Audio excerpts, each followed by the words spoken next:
그런데 의료 현장의 다급함을 감안하더라도 정부의 이번 대책은 의사 업무를 간호사들에게 임시로 허용한다는 점에서 논란이 일고 있습니다.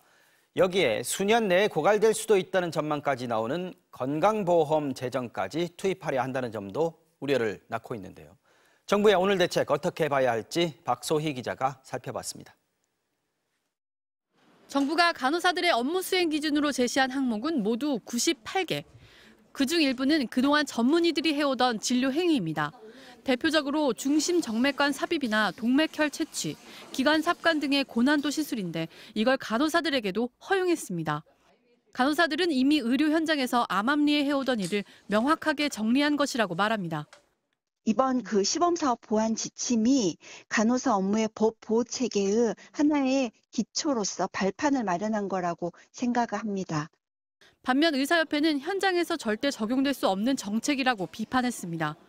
특히 이번 지침엔 특정 분야 전문의만 할 수 있는 위험한 시술까지 포함돼 있다고 주장했습니다. 동맥혈 채취도 그게 이제 제대로 이게 한 번에 딱 찔러야 되는데 이게 제대로 안 되면 거기에 뭐 혈전 같은 게 생길 수도 있고 우리나라뿐만 아니라 다른 나라도 다 이게 의사가 하게 돼 있더라고.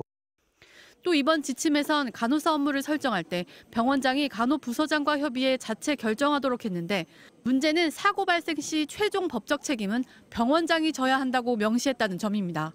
완전히 편법이죠. 문제가 생기면 간호사들한테 책임을 못 물으니까 병원장이 책임져라. 좀 말이 안 됩니다. 이거는 진짜 땜빵식 본질을 흐리는 그런 임시 방편이고요.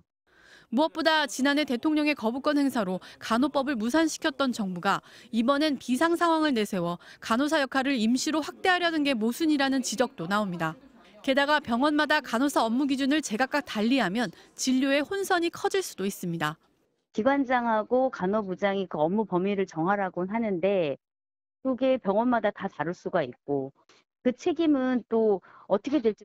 정부가 예비비에 이어 건강보험 재정까지 투입하는 데 대해서도 우려가 큽니다.